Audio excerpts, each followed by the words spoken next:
commonly known sometimes as the former Freshie site, which is next door to the 2411 site. Again, the council just at the last meeting on February 26th, last Tuesday, approved a second amendment to the PSA.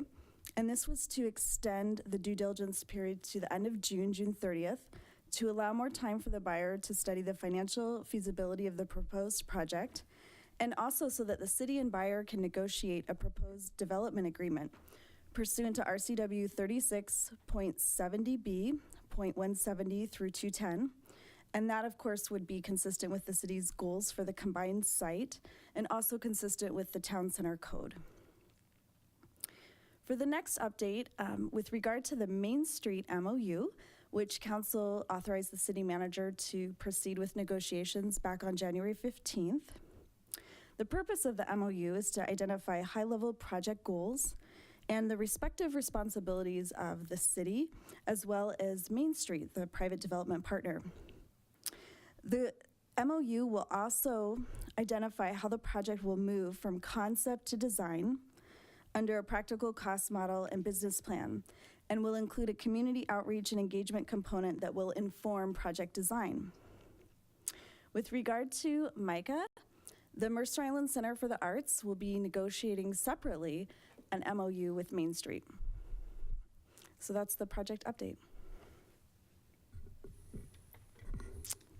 All right, moving on. I want to thank everyone who came out last week to our open house, as well as everyone who participated on the Let's Talk platform.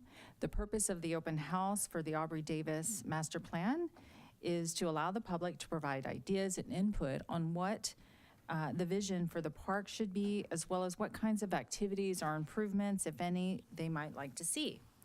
A full-size mock-up of a typical regional trail section was also provided so participants could let us know how wide they believe the regional trails should be through the different parts of the park.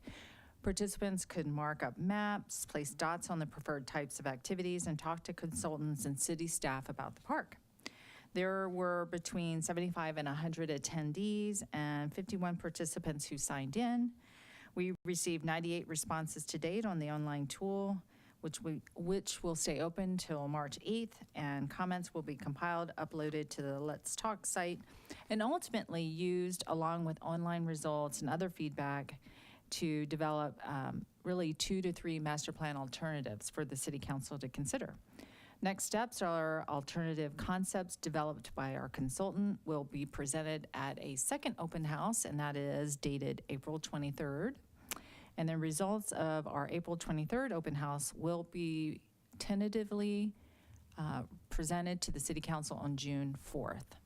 So more information, you can visit Let's Talk to learn more about the master plan and the process. Julie, quick question, sorry to interrupt. April 23rd, is that during the school district spring break? It is not. Okay, the week after? We have been really mindful of that. Spring break is April 8th that week, earlier. Wanted to alert you to our spring hours for the thrift store. Just to remind you, the thrift store implemented some extended hours of operation at the start of this year. 2 months in, we've seen that an additional hour in the morning really hasn't been as productive as we were hoping. In addition, on top of that, we've had some real staffing challenges. So we are adjusting our original operating hours. So typically it was Monday through Friday, 10 a.m. to 7. I'm sorry, that's the new hours, 10 to 7. Previously it was 9, and so again, changing that to 10. Saturdays, we're changing it to 10 a.m. to 6 p.m. Originally, we had it open at 9 and closed at 7. And Sunday hours will remain the same, open at 11 and closing at 6. And of course, no changes in our donation hours. Of course, we welcome donations, especially those donations resulting from the Kondo Kumari method. No one got that joke? Okay. Okay. Wanted to bring to your attention Metro Spring service changes. The regularly scheduled spring 2019 Metro service changes go into effect on March 23rd.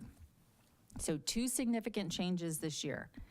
The Route 204 will be converted to a DART route with limited flexible service areas, both North and South Mercer Island. So trips in the flexible service areas are allowed outside of peak hours and must be requested in advance. Does that make sense? So DART's basically on a fixed route, but if you call in advance, they are able to go outside of that fixed route to pick you up or drop you off.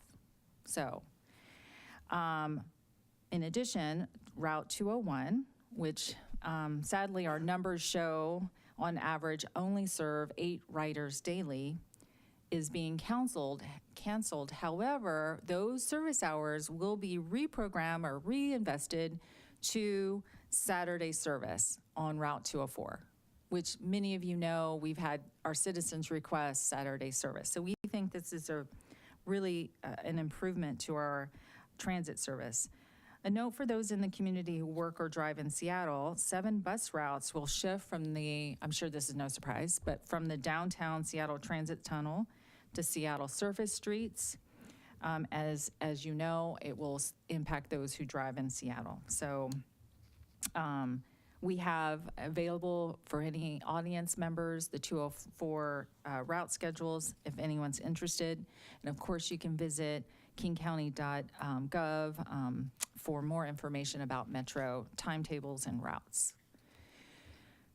Critical areas update. We have a published public hearing that is on Wednesday, March 6th at 6 p.m. right here at City Hall. The city is required by state law to periodically update its critical areas ordinance. And in fact, the last time the city updated it was 2005, so we are very behind. We're also updating the shoreline master program as well.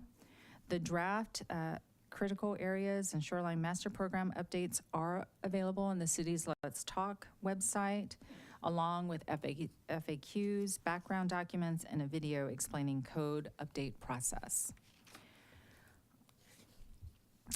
What do superheroes look like? Community art exhibit will tell you. On March 7th through the 25th, we will be featuring this really wonderful art exhibit at our community center. The opening night party and artist reception will be on this Thursday, March 7th from 5 to 6:30. It is Lego posters by our middle school students. So as you can hopefully see, this is quite a colorful exhibit where they're using Lego pieces. So please go out and check out their art. The St. Patrick's Day Senior Lunch is taking place on Thursday, March 14th at 12 p.m. at the Community Center. The cost is $5.50 per person for ages 65 and older. Come out and enjoy a traditional Irish lunch, music, games, and more. To register, please call our Parks and Recreation Department at 206-275-7609 to register. Also, save the date for our 41st District Town Hall. This is taking place on Saturday, March 23rd, 10 a.m. to 12 p.m. at Bellevue Community College. The 41st Legislative Delegation includes our Representative Tana Sin, Mi Lin Tai, and Senator Lisa Wellman. They'll update us on the 19 legislative session. And if you'd like information about current legislation, how to reach your representative, visit leg.wa.gov. And also wanted to mention to our residents who are tracking legislation, as you know, it's in session at the moment. I want to say there were over 1,000 bills submitted initially, so you can imagine there's quite a bit of legislation for our representatives to go through. There is a lot of places where you can get information. You can visit the legislative website, Washington Cities, as well as Sound Cities. So one of the things to note is the city many of you, of course, the council knows this, but for our community members, a lot of cities enlist the help of a lobbyist, but Mercer Island does not have one. So we really, really, truly rely on Association of Washington Cities, as well as Sound Cities Association to really be our lobbyists. So what does that look like? They produce these, what they call them, hot sheets or hot list of bills that they oppose and they support. And oftentimes, if there's a bill that's really critical and they know, for example, it's in a committee that one of our delegation members serve on, they might, in fact, reach out to us, the mayor, the deputy mayor, the city manager, to see if we can really reach out to them. And so that's kind of how we do it. It's a pretty, really more reactionary process, I'd have to admit, than proactive. Largely what happens through this legislative process is a lot of those bills just don't survive. They don't make it out. It takes many, many years for a bill to actually finally be adopted. And oftentimes it's again, it's a process that's back and forth with AWC, Sound Cities. Many council members may have certain bills that they're tracking personally. Our community members may be tracking personally. And oftentimes when we hear from the community, and I know the mayor just did this recently, we would be asking our communities, the best thing you can do is to reach out to our delegation directly. They want to hear from their constituents. That really is the best approach. We expect to learn more after March 13th when the bill deadline, the cutoff, happens. And then you'll see at that point, okay, which bills made it out of committee and which bills do we really need to start tracking. So it's a pretty exciting process right now. My understanding, all of our representatives and senators will be working furiously until that deadline. And then finally, wanted to bring to your attention the annual Mercer Island Rotary Half Marathon that's taking place in just 18 days. I think it's the 42nd year. It's quite remarkable, this annual tradition that benefits colon cancer prevention and, of course, Rotary charities. It's taking place on Sunday, March 24th. And it includes a half marathon, a 10K, a 5K run and walk, and a non-competitive kids dash. So if you'd like to learn more about our Mercer Island Half Marathon, visit mercerislandhalf.com. And that is all that I have. Great, thank you.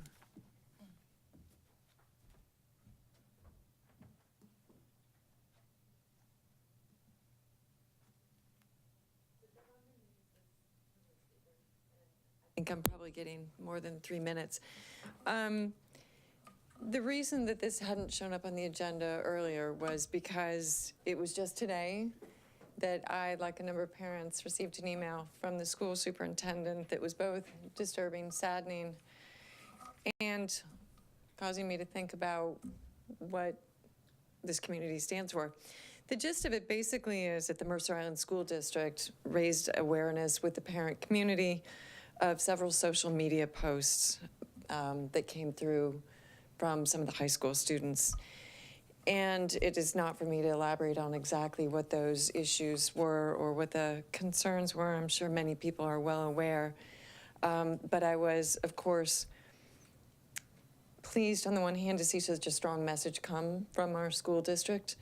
Of course, equally disturbed and saddened, as she expressed in her email.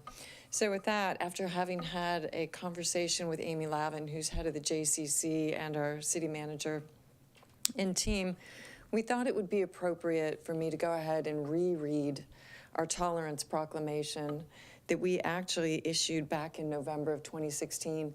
At that time, I unfortunately had no idea the number of times that we as a community would have to reference back to this document. We referenced it when we had events in Charlottesville. We had, again, a reference to this when there were the issues in Pittsburgh, et cetera.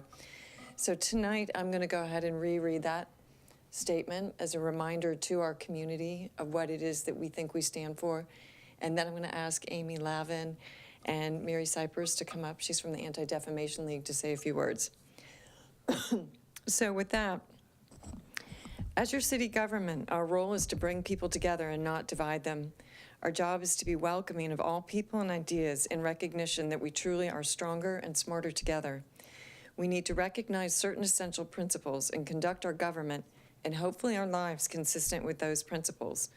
Consequently, as your city council, we pledge to do all we can to foster civil discourse, to ensure that the city's services are always provided in a manner that does not discriminate on the basis of race, sex, religion, national origin, disability, sexual orientation, or gender identity.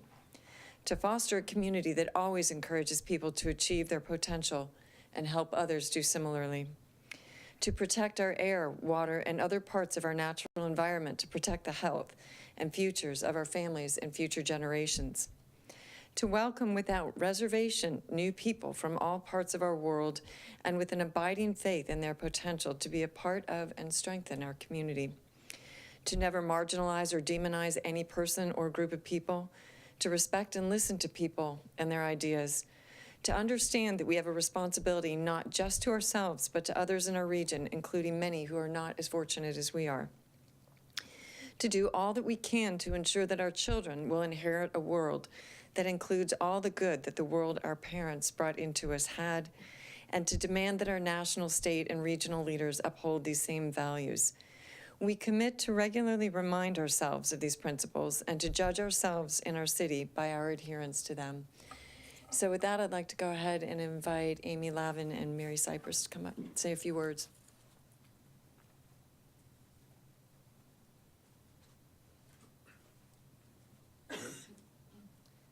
Hi, I'm Mary Cypers. Should I stand here? Or you tell me. Deb, what's the best way for the? Please, I want to turn it around for you. Okay, thank you. Great. Thank you. My name is Mary Cypers, and I'm the Regional Director for the Anti-Defamation League's Pacific Northwest region. I wanted to thank Mayor Bertlin and members of the City Council and our partners in the community for being here with us today. As you probably know from Mayor Bertlin's statement and living on Mercer Island, obviously, there was a lot of disturbing information that came out today about some of the activities of students at the Mercer Island High School. We issued a statement that basically applauded the high school for really taking on this issue head on, acknowledging that it's troubling and it's painful, and it's hard for students who I think already feel the pains of, you know, the world that we're living in and the climate that we're living in. But what we said in the statement basically was that, you know, we're seeing, unfortunately, with an increased frequency, acts of hate and bullying and anti-Semitism and racism happen throughout communities in the Pacific Northwest and throughout the country. But the measure of an institution is not whether the incident happens, it's how they respond. So we've really appreciated working hand in hand collaboratively with the administration to continue the work that we've already started with them a few months before to bring some anti-bias programming into the school. I just wanted to provide a little context about what we're seeing in the general climate right now, because unfortunately, as I said earlier, these incidents aren't occurring in a vacuum. And since 1979, ADL has done audits of anti-Semitic incidents, including vandalism and assault and harassment that occur across the country. And we look at these incidents as a barometer for what's going on and how minorities are being treated in this country. And unfortunately, last year when we released our audit, we saw a 57% increase in anti-Semitic incidents nationwide and a 94% increase in incidents in K through 12 schools. So we've really redoubled our effort here to bring much more anti-bias education to schools. And one of the principles that we firmly believe at the ADL is that hate is something that's learned. No one is born hating, but it can also be unlearned. So that is something that we really bring to our work when we try to create school communities that are safe and inclusive for everybody, and we actually give teachers and students the tools to do that.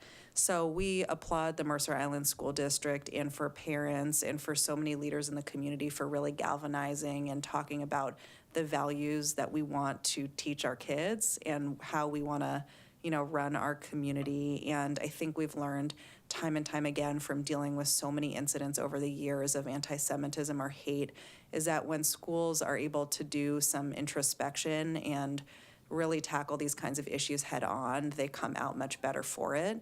But sweeping things under the rug really is not helpful, and these things continue to happen again. So I think it's really important that, we hold some students accountable for what happened. We have some thoughtful conversations about how we as a community can do some healing, and more importantly, we actually give students and teachers the tools to make the changes that we need and to be role models and to create that welcoming environment.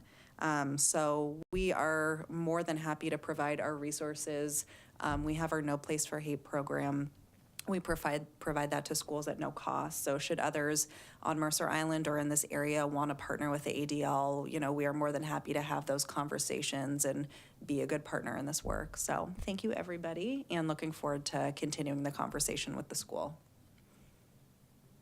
And I'm Amy Lavin, the CEO of the Strom Jewish Community Center, and I want to echo Mary's comments about support and pride in the way the school district has stepped up in the past 48 hours to directly address this situation and release a couple very significant and focused statements, clearly condemning this type of behavior and recognizing that we can all do better and be better. And that is something we at the Strom Jewish Community Center completely embrace everybody. We want everyone to feel welcome at the J and to be part of this community. And so I thank the district, I thank the city, and I appreciate all of our shared effort and always moving forward in a constructive, collaborative manner. So thank you.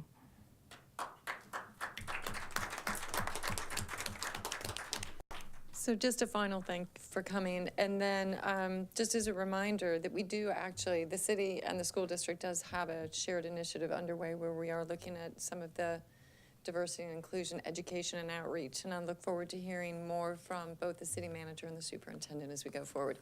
So thank you for being able to come tonight, and thank you for your words.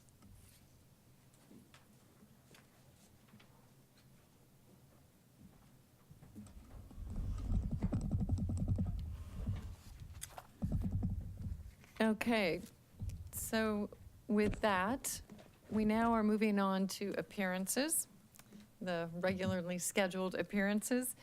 And this is the opportunity for anyone to speak to the city council on any item.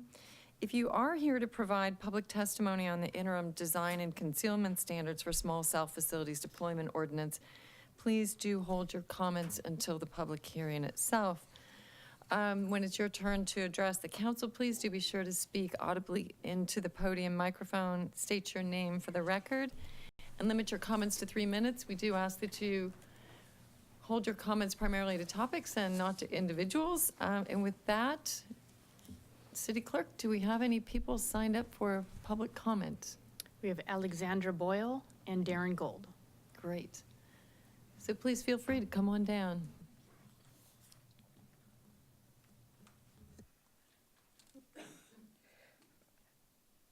My name is Alexandra Boyle, and I'm a resident and property owner on Mercer Island.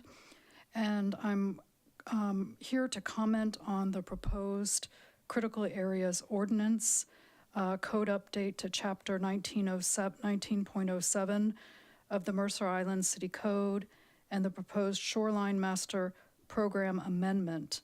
As I mentioned, my husband and I and our 2 children live on the island, and we've been planning to build our permanent home. Meanwhile, we've been staying in a rental for the past 18 months. And we had undertaken careful site planning to accommodate critical areas on and adjacent to our property. We live on a steep slope, and then there's a stream at the bottom of the steep slope. All this planning had occurred under the city's adopted CAO. We did not receive any notice of the proposed changes of the code regarding critical areas and the associated Shoreline Master Program amendment from the city of Mercer Island, and have not seen any announcements, alerts, et cetera, that code changes and amendments were being proposed. We don't know how these code changes will impact our ability to build our house. As constituents, we need time to study the proposed code changes and amendments and make additional comments before the city acts. By looking at city maps, we can see that there are many other Mercer Island properties that are impacted by the CAO amendments, whose owners may be similarly surprised to learn of the proposed changes. We hear that the proposed update could have significant impacts associated with the classification changes for streams, wetlands, geological hazard areas, new proposed buffer widths, as well as changes to the ways in which the city may apply accommodations such as buffer averaging. We respectfully request that the city renotice and hold a second planning commission hearing and extend the comment period by at least an additional 30 days. This would allow more constituents an opportunity to understand and comment on this significant legislation before the planning commission makes a recommendation. Thank you. Thank you. And then Julie, Evan, can you provide us maybe an update in the planning schedule at the end of the meeting about where we are with that? That would be great. Okay. Welcome. Thank you, Mayor Berlin. My name is Darren Gold. I'm also a resident of Mercer Island, and I'm glad we had a chance today to talk about the proclamation and call to action. I'm here to ask the City Council to apply the Mercer Island Standards of Community to House Speaker Nancy Pelosi. Her actions with regards to Representative Omar are unacceptable. Before the election of 2018, it was already clear what Minnesota Attorney General Keith Ellison's handpicked successor would be like. Speaker Pelosi should not have been on the New Yorker cover photo with Representative Omar prior to the 2018 election. But now things have gotten worse, and it's now time for Mercer Island City Council to act. Speaker Pelosi continues to elevate Representative Omar. Even after the censuring of Representative Omar a few weeks ago, the Speaker chose to do a Rolling Stone cover with Representative Omar titled "Women Shaping the Future." I certainly hope not. This continued elevation is awful. To add insult, Speaker Pelosi tweeted the cover out even after Representative Omar's more recent busboys and poets comments that are the subject of tomorrow's resolution in the House of Representatives. Please apply your stated standards non-partisanly. Please apply the standards you stated you would apply to our national leadership. Please tell Speaker Pelosi that Mercer Island does not support her actions of elevating bigotry. Thank you. Thank you. Is there anyone else for appearances? Seeing none, public appearances is closed. Next item of business is the consent calendar, and on the consent calendar, we have payables, payroll, and the minutes from the February 26th special meeting. Council has a revised set of minutes at the dais that reflect Councilmember Andrel and my changes. The revised version is also available in the agenda packet online. Is there a motion to approve the consent calendar as presented? Second. Okay, motion moved and seconded. All in favor say aye. Aye. Opposed? Hearing none, consent calendar is approved. Okay, we are now into regular business and the public hearing on interim design and concealment standards for small cell facilities deployment ordinance. With that, I'm going to read a short statement. This public hearing is for the purpose of receiving comments on Agenda Bill 5538 regarding interim design and concealment standards for a small cell facilities deployment ordinance. The public hearing is now open as of 7:33 p.m. With that, public comments will now be received. Those wishing to provide public testimony, please approach the microphone, state your name and address for the record, and limit your comment to 3 minutes. Is there anyone here for the public hearing? Please do come forward. Welcome. Thank you. My name is Alan Barr. I'm the small cell manager for Verizon Wireless with the network engineering team, formerly an engineer with the team. I was also a lifeguard on Mercer Island for a few summers, so it's fun to be back. It brings back good memories, a lot of wakeboarding and a lot of good summers here. I thank you to the mayor and the council for letting me comment tonight. and speak a little bit about 5G, the exciting new technology we're trying to bring, and more importantly, 4G, the basic coverage that your residents want and need. Data usage is really the challenge for us right now. From 2013 to 2015, it increased by 3 times. From 2015 to 2019, it increased 7 times. We just can't keep up with the demand. And if you're like me, you know, your life is dependent and your most important relationships are dependent on wireless technology. My wife works for a major tech company. She has for the last 12 years, and she's now 100% remote. I work from home 2 days a week. My kindergartner takes coding classes online. My second grader builds drones. My 10-year-old twins have their own YouTube channel, which I'm not so happy about, but they're digital natives, and they live in a wireless world. So the staff has really done a great job of putting this interim code together. It's always tricky to balance the needs of the technology and protect the interests of the city. And so we really appreciate the effort here. This is giving us a good path forward. We do have a number of concerns. We've submitted a letter from Wireless Policy Group to the mayor and council addressing those concerns. The first is in section 19.06.73. It's regarding the utility poles, and it suggests that the utility poles be replaced by light standards. Light standards are a good option in sensitive areas where aesthetics are concerned, but they're just one tool in the toolbox. And a lot of that is dictated by the utility companies and PSC and the National Electric Safety Code, what we can and can't do. So we need the light pole option as well. Section 19.06.07.1 prohibits side arms. That is a canister design that is often less visibly intrusive than other designs, and we'd like to be able to use that sidearm and canister design. And then a big one for us is section 19.06.070-2, antennas need to be concealed. We actually want to partner with you guys to address any aesthetic concerns, but the interesting thing about 5G technology is it's a higher frequency, lower power. It can't penetrate stealthing. The antennas actually have to be exposed. And so we can conceal with like a film that's dyed to match the color, and we can make it look like a canister and in line with the pole, but we do have to have that exposure of the antenna face, and the antennas cannot be concealed for 5G. And then finally, you have some volumetric limitations in 19.06.07 that are superseded by the FCC order, and we just ask you to take a look at those. I'm here to answer any questions now, or I can stay after or meet with staff if you have any concerns. So thank you. Thank you. Is there anyone else here?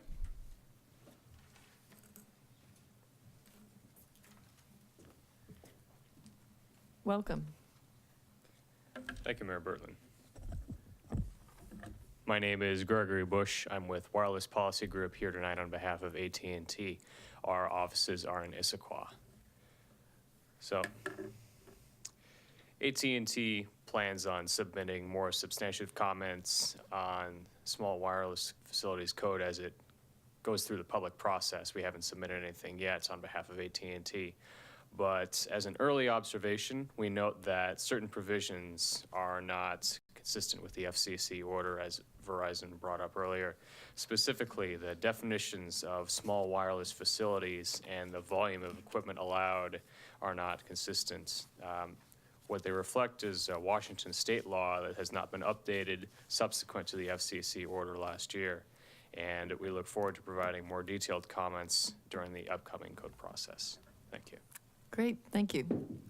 Is there anyone else here who wants to speak to the public hearing?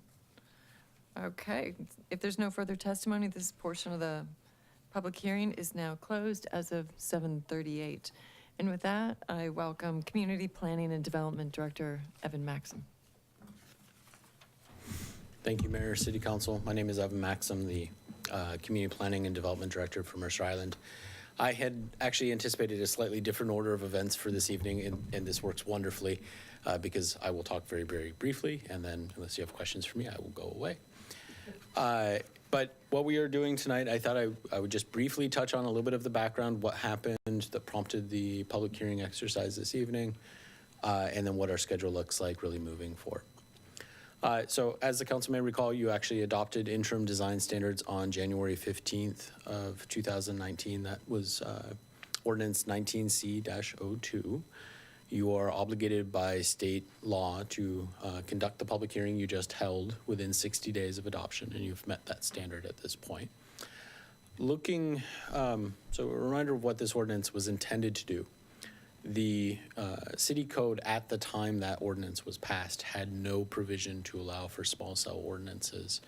And the FCC's new rules required that the city not materially inhibit the deployment of small cell facilities on the island. This was a change both in the city's authority to review the small cell and essentially our approach moving forward. This is intended as a short-term solution, so as I described to you at the time, I was essentially pulling together regulations that I thought would generally address concerns that I would expect on Mercer Island related to the aesthetic design of the small cell facilities. As was noted in the public comment tonight, I know there are mistakes or errors that need to be further reconciled. This is not the finished product that I would want us to implement long-term. It was intended to act as a, if you will, a stopgap measure in the short term.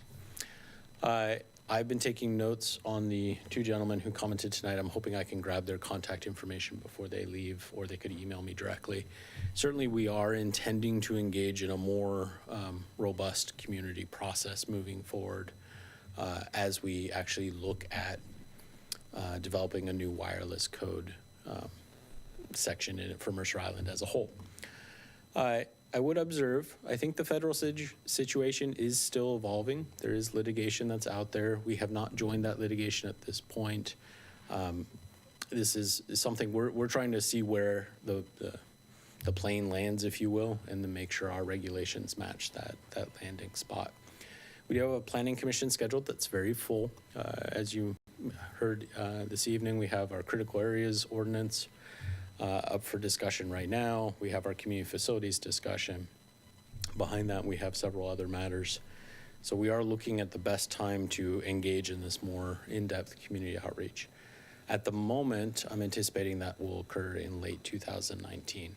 So likely late fall, early winter, we will start our full review of the wireless regulations.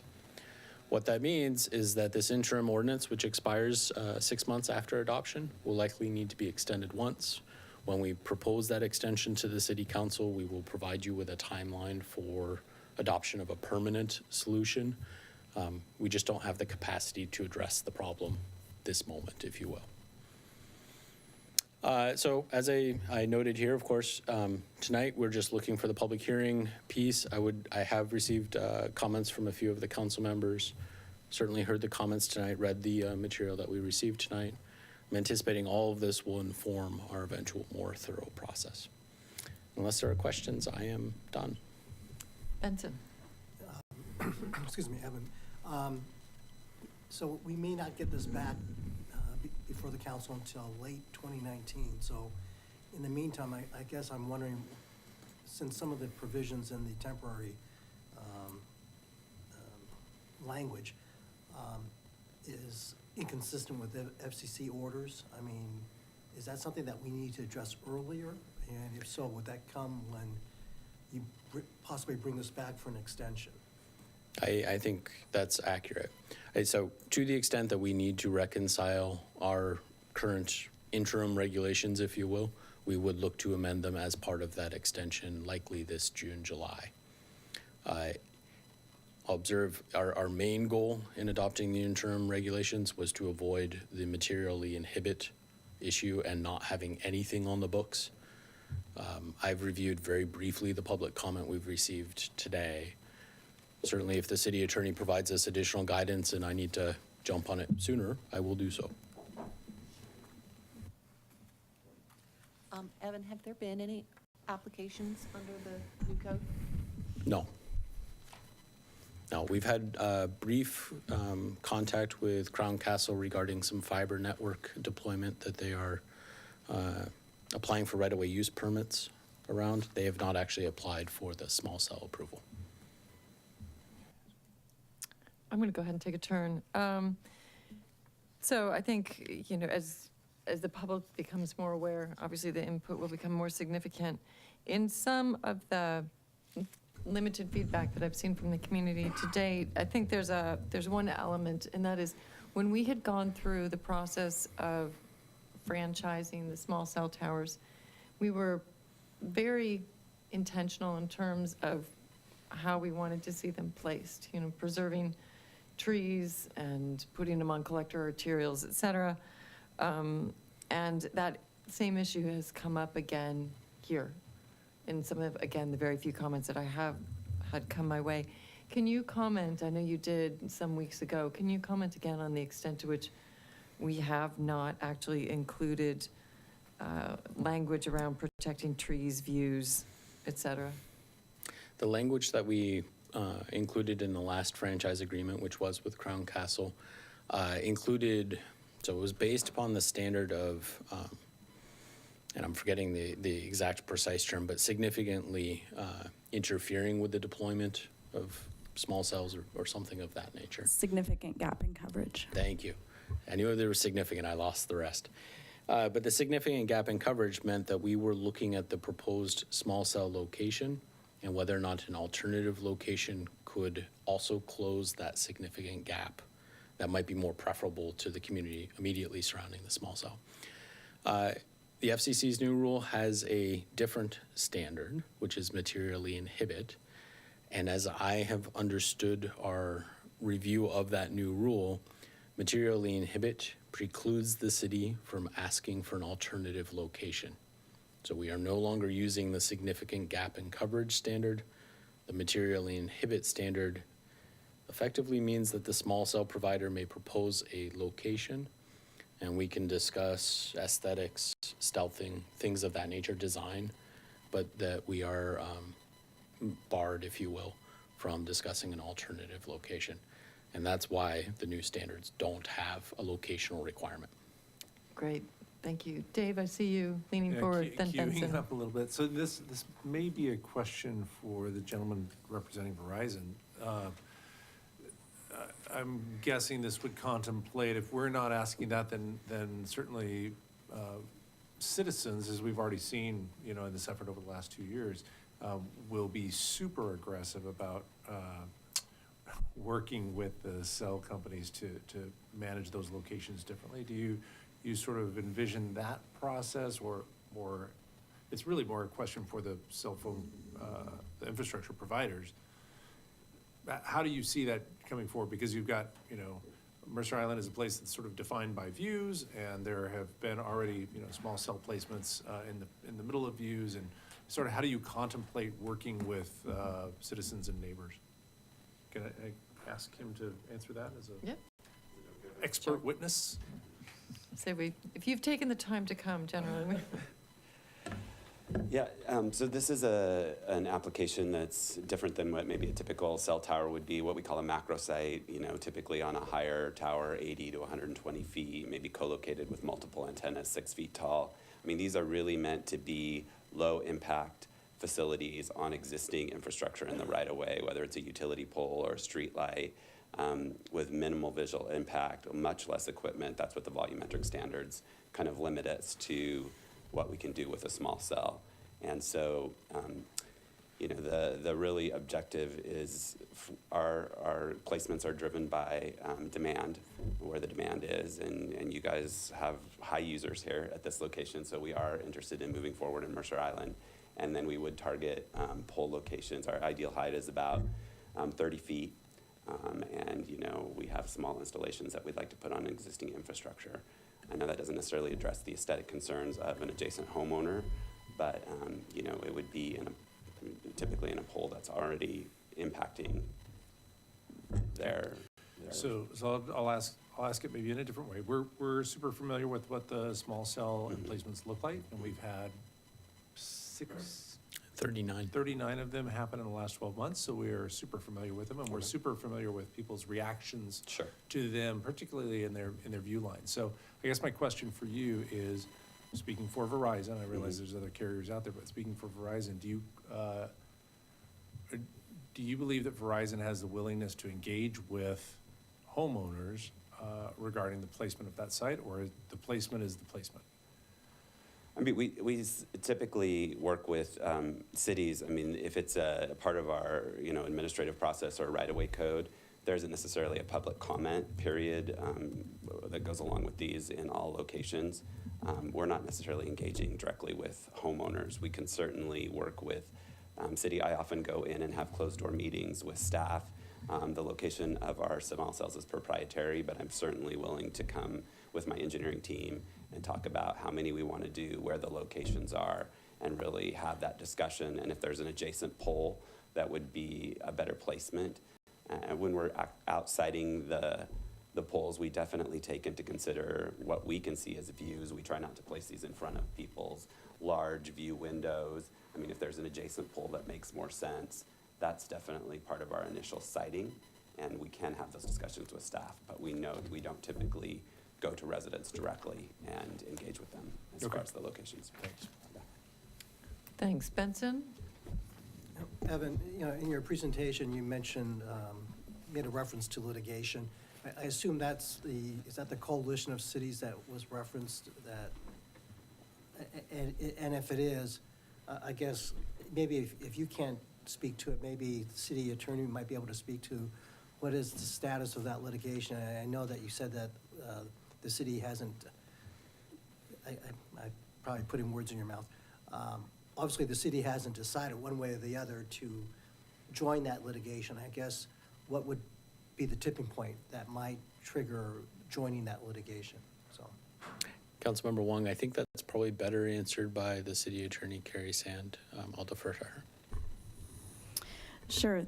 Councilmember Wong, to answer your question, you are correct that the city of Mercer Island to date has not joined that coalition. Frankly, we have been waiting to see what happens with regard to that coalition's efforts and don't have the bandwidth in-house to be contributing to that coalition's efforts currently. We will be monitoring it to determine if we need to at some point get involved if we think that that could make a positive difference in the outcome. But for now, we've not joined simply because we have other demands on our time and limited resources currently. but you folks are monitoring it, and We are, and we're hoping that there is some sort of outcome to that that will inform our process going forward. I just don't know the timing right now, how in sync or out of sync it is with our timing. But it may, depending on how close the timing becomes, cause us to extend our work plan. We'll be assessing that as time goes on. Lisa? Thank you. Just to follow up, though, whether we are part of the coalition or not, any sort of a court ruling is going to be binding on all municipalities. If it upholds the FCC order, then it'll be upheld, and if it overturns it, we would, I guess, reap the benefits of that. That's correct. Okay. Great. And are there any other questions? All right, well, seeing none, I will recognize that basically staff, if I understand correctly, was looking for any additional direction from council that we might have. Hopefully that's fairly clear. What I'm hearing is basically an articulation of the timeline and the roadmap, and we're anticipating seeing this back in front of us probably in that, I want to say June-ish timeframe.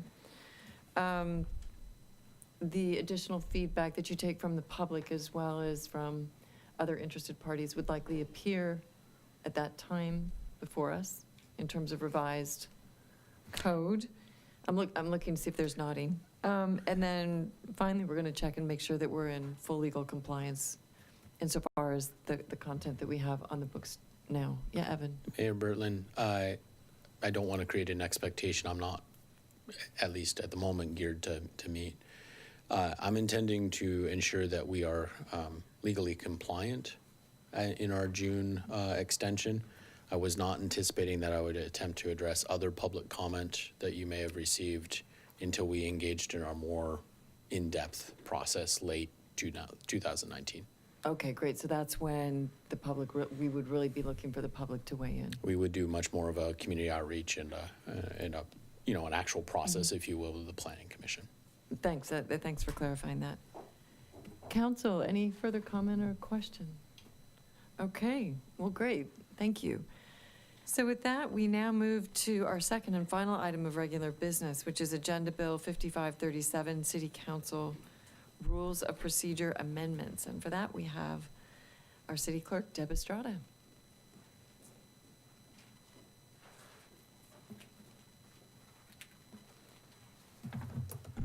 Good evening, Mayor, Council. For the record, Deb Estrada, City Clerk. We don't have a PowerPoint bulb that's working, but that works out well because we didn't prepare a PowerPoint for this. The amendments before you tonight are clearly lined out in Exhibit 1 to Agenda Bill 5537. And the amendments before you are pretty much things that you've either discussed or recommended at some point or another. There was one recommendation that came in today. I sent out an email this afternoon to the council.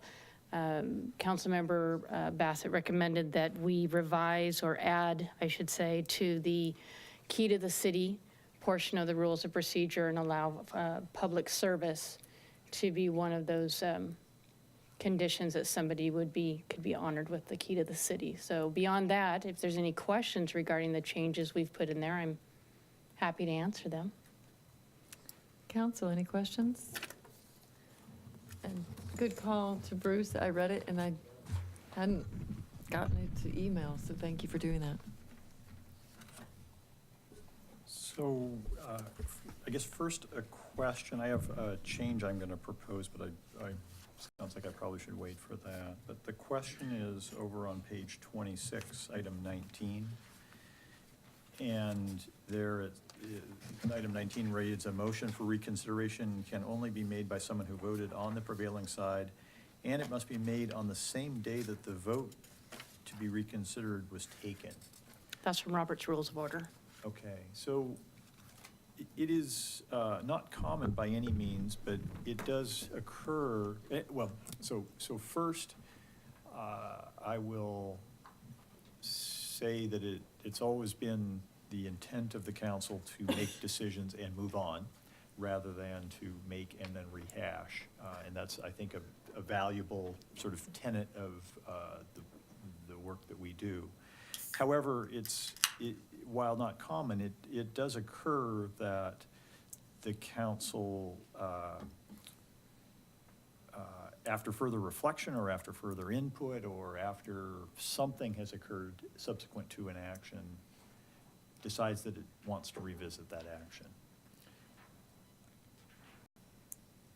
I guess what my question is, if this is what's within Robert's Rules of Order, that's fine, but what then is the process by which we do this other thing, which is to say, oops, we got it wrong, and now we want to redo it, and it's not on the same day?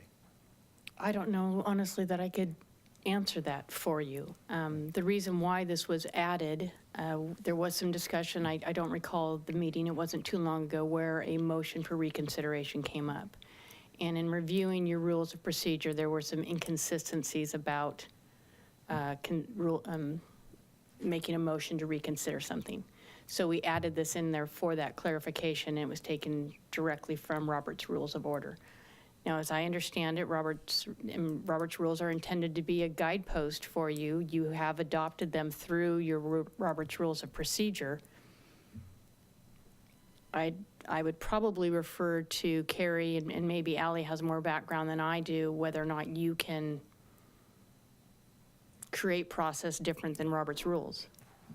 I believe in the past we did have, or perhaps do have in our current version, some language that says, without this restriction to the same day, that something can be reconsidered. Yeah, so if you look at page 15, 5.4, it's council decisions.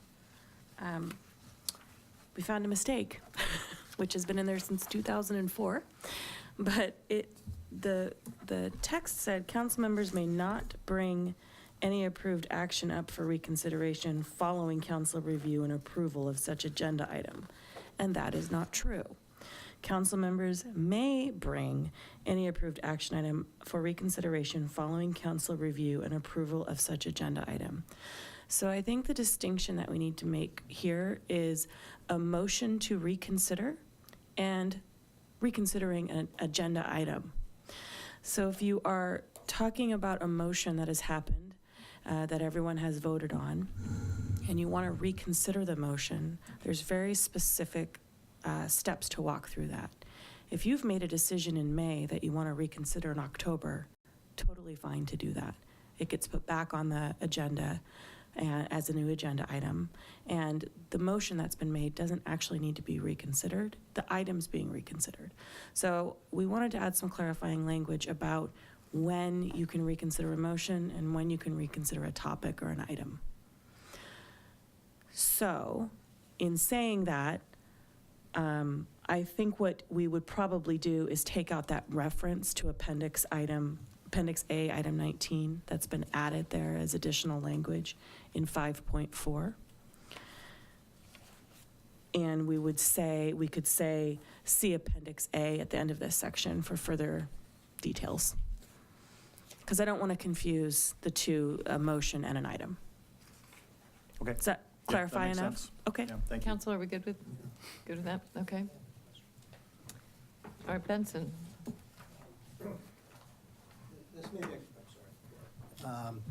This may be a question really for Julie. You know, I was wondering, you know, at some point in time, I think we're going to adopt some sort of Parks and Rec board. Okay, so, We have, I'm sorry, we have. And so does that mean that we're going to come back and amend?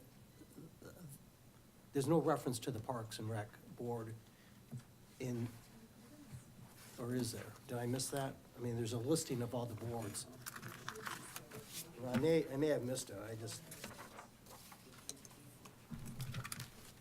It should be there. We'll add it. okay. All right. That. Thank you for catching that. Okay. Lisa? Is your microphone on? No, it is now, thank you. So I just happened to notice this, and apologies for not bringing it up sooner, but on pages 28 and 29, in Appendix C, the process to fill a Mercer Island City Council vacancy, I noticed that this is the process that was done for the vacant position 4 that I was appointed to. But I was curious about whether, is it necessary to have the methodology of the voting memorialized in here, where council members, you know, when there are a number of applicants and council members would then cast, you know, 2 votes for their first choice and 1 for their second? Or is that something that is just, can be adopted on an ad hoc basis? Yeah, I think we go with the ad hoc on that. Every mayor is different in how we conduct that vote. I've been here 17 years, and I think we've done this 6 or 7 times, and maybe only done the same thing twice. So I think there is some value to memorializing it, but I also think there's value to letting the mayor and the council at the time decide what is the best way for making that decision. So it's a really good question. Okay, thanks, that's fine. Council, any further questions, comments? Dave? This is a simple one, which is, I think previously we had that the council could respond to a public speaker, and we don't have that language in public appearances anymore. I don't know if that's something we need to have, or it's just assumed that that's an okey-dokey thing to do. When we have done it, to my knowledge, it's been truly exceptional. But I didn't know if its absence meant that it was a prohibition, so just wanted to. I think there's some just, like at the last meeting, we allowed someone to speak at the very end based on. and there is language in your rules of procedure, and it is left entirely up to you, Mayor. At the last meeting, you took a vote, and that's your option as well. But you can choose to let somebody speak to a given subject on the agenda outside of the public comment period. Right, your question is about appearances. Mine is, right, if someone yeah. comes in appearances and asks a specific question, we previously had it written that you could respond, I thought. No, our language, at page 12, G at the top, 3rd paragraph, has always been traditionally, the council does not respond to comments made at the meeting. However, the city manager may direct staff to follow up with the speaker as appropriate. There's definitely been times throughout history, all the way back to the beginning. I'm just kidding. There's definitely been times when the mayor has said something or a council member has asked the mayor if they could respond and speak to a specific person. But in my experience, we don't do that. Benson? I move to adopt the proposed amendment. Wait, Oh, I think, sorry. are we done with discussion?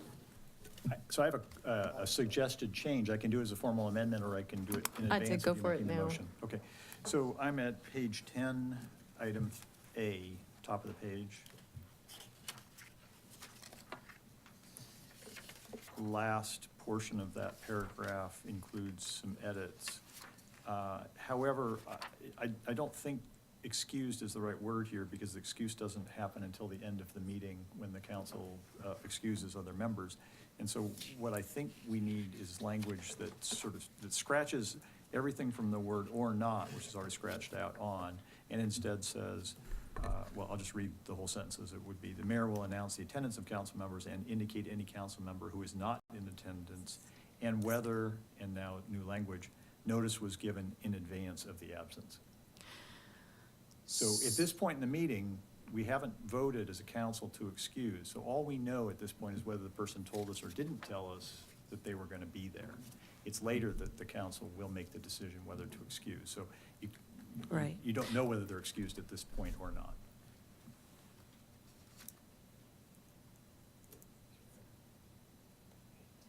So again, I would switch in the language for everything from "or not" on. Notice was given in advance of the absence. I'm happy to take your Council, any, reaction. Ally's ready to strike. I think. She's thinking, but the only part of that sentence that I personally have a question about is calling out whether or not they had given notice in advance. I think that would be a new element to It's the. actually in your standard script. rules. It's in your rules that you have to notify by 5 PM, the mayor, the Right, city but I manager. don't call it out. I don't normally say, well, maybe this is my shortcoming. I don't regularly call out, for example, tonight, that yes, we did have advance notice from council member Neeson. Yeah, and I think when we had this discussion 2 years ago, what we had said was that we're going to assume that every absence is excused unless it is brought up that that person is not excused. And we had a long conversation about why we actually do this, and that's because state law says that if a council member has 3 unexcused absences, their position is vacated. So it is important for us to determine whether or not someone is excused or unexcused. But I understand your point, Councilmember Bassett, that at this point, that doesn't make much sense. And in addition, yes, we had that lengthy discussion about it, but where we landed was to not de facto excuse absences, but rather to maintain our existing system whereby we don't consider excused until the council actually votes to excuse. Yeah, and my point was that the mayor didn't need to say this person is excused and this person is excused and this person is excused. It would be understood that a motion would be made to excuse all council members that were absent unless the mayor said this is an unexcused absence. The mayor would need to be triggering and letting the council know whether or not the absence is unexcused. So, I'm not following, since the mayor doesn't know whether the absence will be excused Oh, or they- not until the council makes the decision whether the. I think we need to clarify between excused and council member noticed. is okay. excused. So this is my assumption. At the beginning of the meeting, the mayor will know whether or not a council member is excused or unexcused. I Yeah, disagree. it's in our rules here that Show me- the way that please you show me are. Where.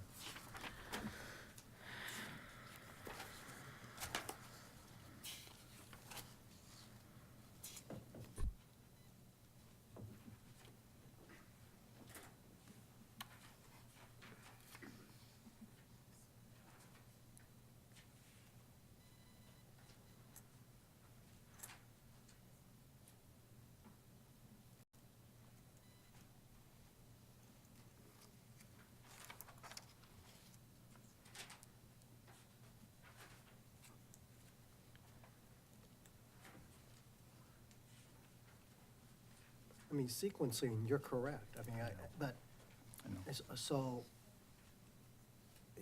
is there a problem with the mayor simply stating that somebody, I guess I'm asking I the think mayor. the language I've offered makes sense, but I just No, I'm want to make saying sure we're. sequencing wise, it makes sense. Right.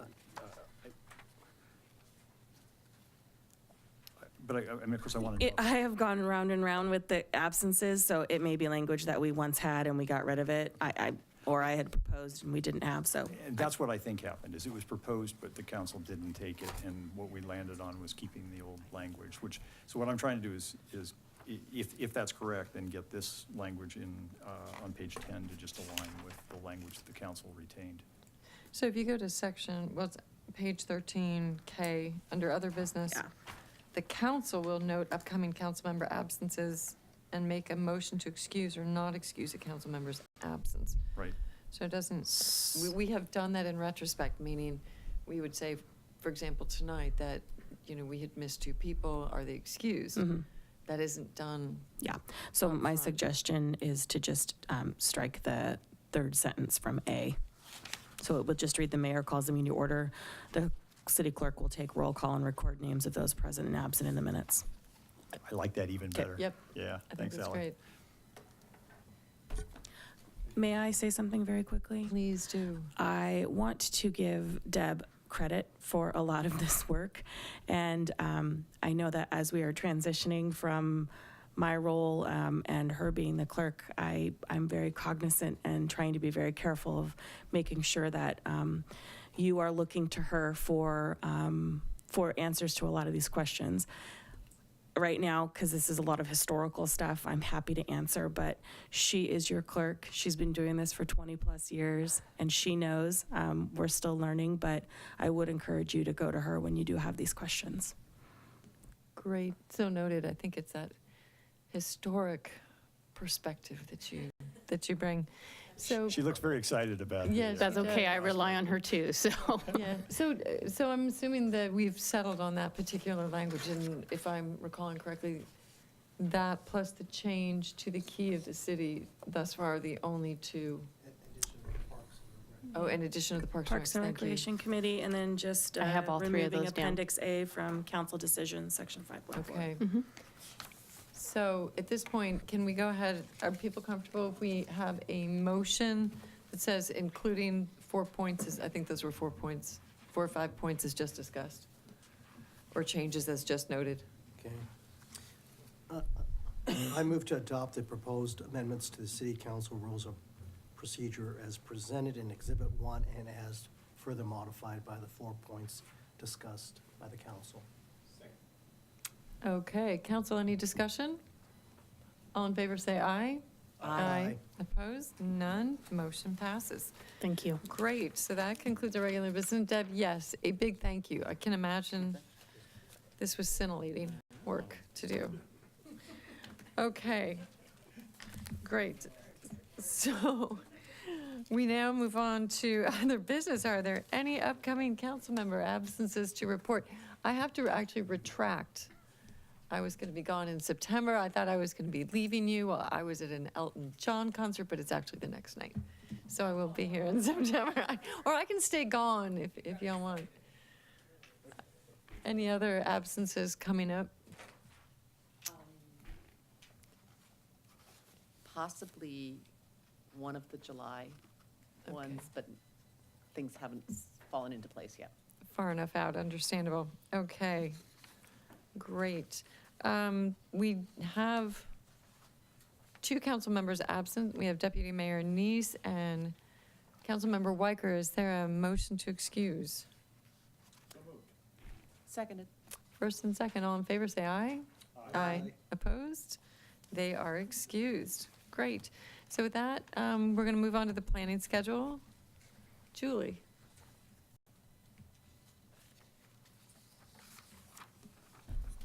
Evan, may I ask you to come up and let's talk through the critical areas ordinance and shoreline master program, the timeline for that. And recall, we kicked that off a while back. It's been going through the Planning Commission technical review now, and you're hosting a public hearing tomorrow evening? Tomorrow night? Okay.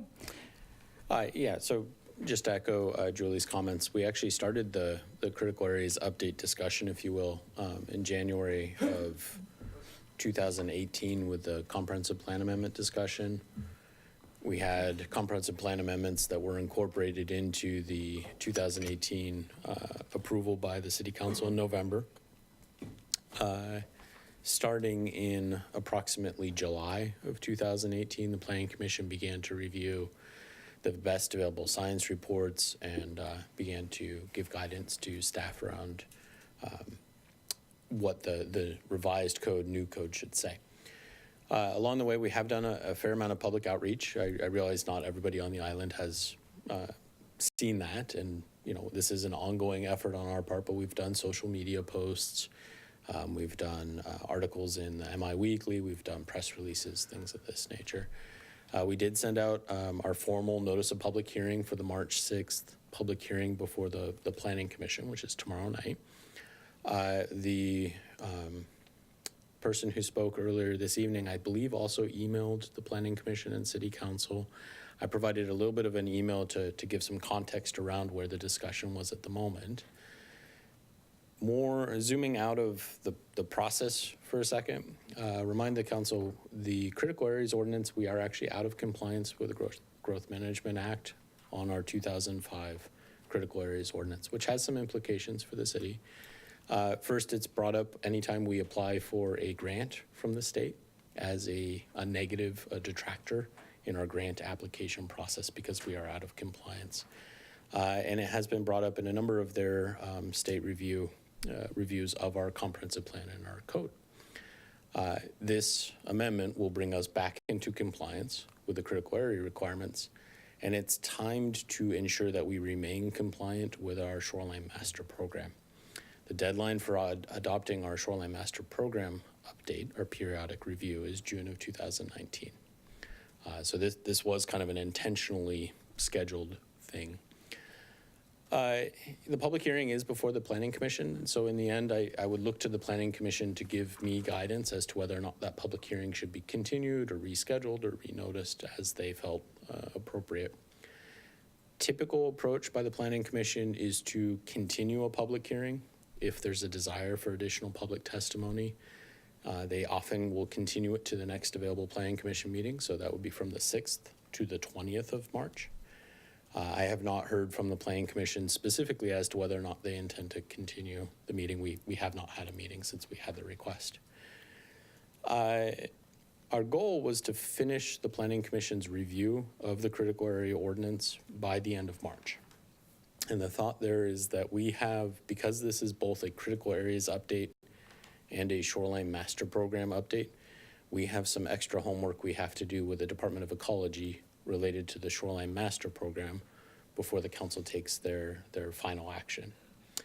The nice thing about this, if you recall back to the last time you updated your Shoreline Master Program, there was quite an involved process back and forth with the Department of Ecology.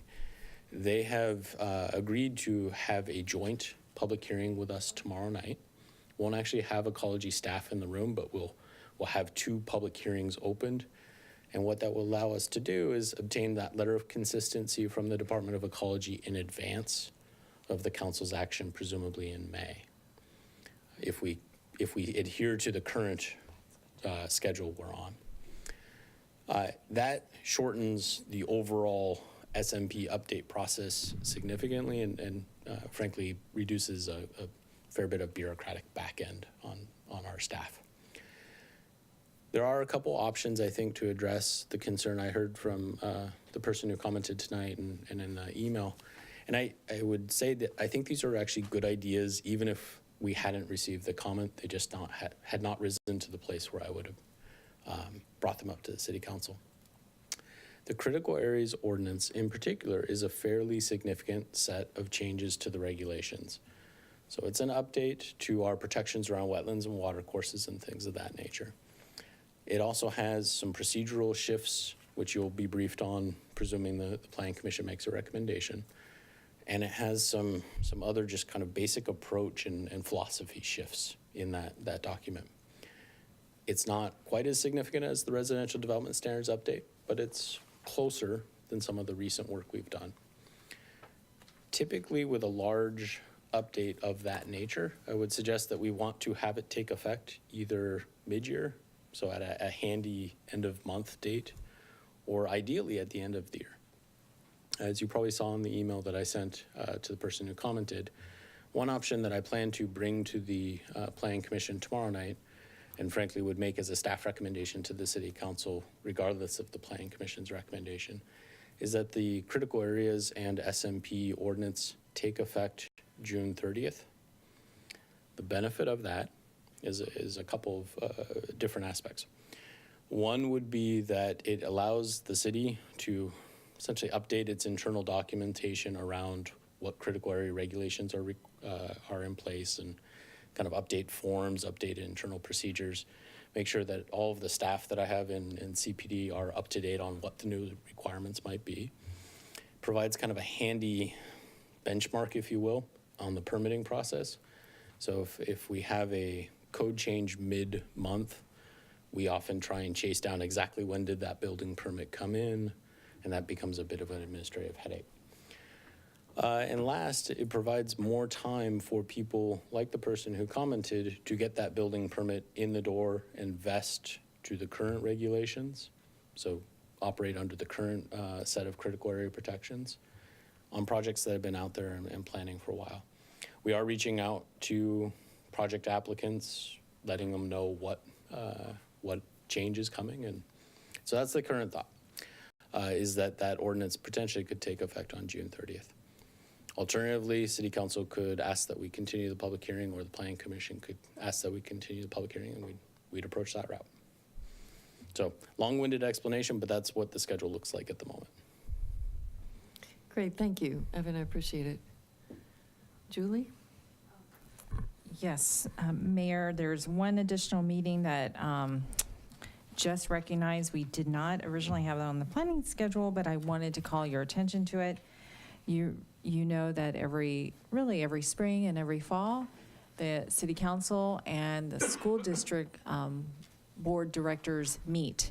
So we have an April 25th joint meeting that should be on the planning schedule. So we will make sure that is updated next time, but if you could make sure that is on your calendar. And I think at least since I've been here, the practice has been that we are usually at the front end of the school board's meeting. So it's typically a 5 o'clock joint meeting. I think we usually have dinner together, and they have to convene into their business meeting right around 6. So it's a pretty short meeting. And so that's currently planned for the 25th. So if you can make sure that gets on your calendar. It's on there. Okay, great. Sorry, Deb has make sure, she has I saw sent. it come out at least via email. She did. She sent you a Yeah. meeting request. That's right. So that should be on your calendar. At the moment, I don't believe there's anything else I want to really call your attention to. That's it. Okay, just a quick question from me, just given a sort of a question or comment that I'd had from a member of the public. And that is, gosh, the planning schedule, you guys say you're super busy, but the planning schedule looks pretty empty. And I, my comment back was, a lot of it being that we are waiting for AB 5536, which is the city council priorities and work plan, which will largely dictate, I think, the population of much of the rest of the year. Is that a fair response? That's one, and I'm sorry, I just realized, and this would not have been printed in your packet, but would have just been added today, is a study session at your next council meeting, March 19th, 5:30 to 7. We thought we would schedule 90-minute study session, and this is regarding the Mercer Island Transit Interchange study that Metro and Sound Transit have been working on. So they have been invited to participate in the study session. We will make sure we've got a couple weeks out, but we will work with Ross to make sure we publicize this and get comments from our community about this. And this is really, really in advance of the light rail coming, and there's a lot of work that's done to try to consider all the transit operational impacts as a result of light rail. So this is part of that conversation. So they'll be here at the next meeting, March 19th, study session 5:30 to 7. Yes, Mayor. Okay, great. Super. Okay, board appointments, we have none this evening. City council member reports. We'll start with Dave. Bruce. Benson. Well, if you guys want breakfast tomorrow, it's, yeah. 7 a.m. Let's be there at the YFS breakfast. Lisa. No, we were just here a week ago, so I'm nothing Okay. new. Well, and then reminder that Saturday night is also the YTN Gala, so that's always a fun event as well. With that, it is 8:25. We have maybe even come up with a new record tonight. Meeting is now adjourned.